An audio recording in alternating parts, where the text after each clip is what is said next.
فطرہ کے حوالے سے 5 اہم پوائنٹ کا جاننا بہت ضروری ہے۔ فطرہ کس شخص پر دینا واجب ہے، کس کو دینا ہے، کس وقت دینا ہے، کتنا دینا ہے اور کیا دینا ہے۔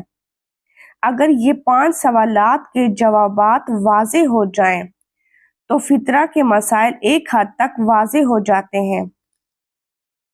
ہر وہ شخص جو سال بھر کے بنیادی اخراجات پورے کر سکتا ہو، اس پر خود کا، اس کے اہل و عیال کا اور جتنے بھی اس کے ڈیپینڈنٹ ہیں ان کا فطرہ ادا کرنا اس پر واجب ہے۔ اس کے علاوہ وہ شخص جو آپ کے گھر میں کھانا کھانے والا شمار ہو، مثلاً جیسے کوئی آپ کا عزیز آپ کے گھر میں رہتا ہو، یا آپ کا ڈرائیور، یا گھر میں کوئی کام کرنے والا ہو جو آپ کے گھر ہی کے کسی پورشن میں رہتا ہو، آپ کے گھر کا کھانا کھاتا ہو، تو اس کا فطرہ دینا بھی گھر کے سربراہ پر واجب ہوتا ہے۔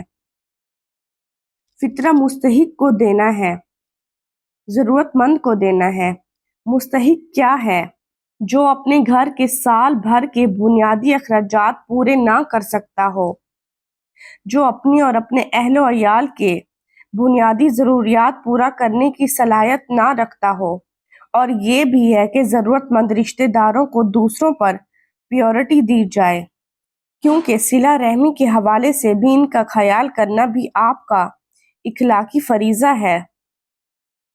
اور سوال یہ ہے کہ کیا دینا ہے، یہ بہت ہی اہم سوال ہے۔ فطرہ جو آپ کے معاشرے کی عمومی غذا ہے، جو سب سے زیادہ پورا سال استعمال کرتے ہیں، اس خوراک کو فطرے کے طور پر دے سکتے ہیں۔ اب کتنا دینا ہے؟ ایک فطرے کی مقدار کتنی ہے؟ ایک فطرے کی مقدار 3 کلو جنس، مثلاً 3 کلو گندم یا 3 کلو چاول، یا اس کی قیمت کے برابر بھی آپ رقم ادا کر سکتے ہیں۔ جب بھی آپ فطرہ دیں تو نیت کریں کہ قربت اللہ، یعنی اللہ کی قرب کے لیے فطرہ دے رہے ہیں۔ مثلا اگر کسی کے گھر میں 5 افراد ہیں تو وہ 15 کلو جنس یا اس کی قیمت کے برابر رقم مستحق کو دے گا۔ فطرہ عید الفطر یعنی فطرے والی عید کہا جاتا ہے۔ فطرہ کس وقت دینا ہے؟ روزے عید سے پہلے ہی ہو سکے تو مستحق تک پہنچا دیں، یعنی جب عید کا چاند نظر آتا ہے اس وقت سے لے کر نماز عید سے پڑھنے سے پہلے تک فطرہ ادا کر دینا چاہیے۔ اگر کوئی مجبوری ہو نہ دے سکے تو وہ عید کے دن ظہر کی نماز تک دے سکتا ہے، اس وقت کے دوران وہ فطرہ ادا کر سکتا ہے۔ لوگ اعتراض کرتے ہیں کہ دولت مند افراد سال بھر مہنگی غذا کھاتے ہیں اور فقط 3 کلو گندم اور 3 کلو چاول پر فطرہ نکال دیتے ہیں۔ یاد رکھیں، فطرے کو اس لیے 3 کلو جنس کیا تاکہ کم سے کم آمدنی والا بھی اس شرعی کے ادا کرنے میں اس کے ثواب میں شامل ہو جائے، اس کا یہ شرعی واجب ہو جائے، تاکہ اس کی عزت نفس میں بھی اضافہ ہو، تاکہ سال بھر اسے یاد رہے کہ اس نے ایک بار کسی مستحق کی مدد کی ہے۔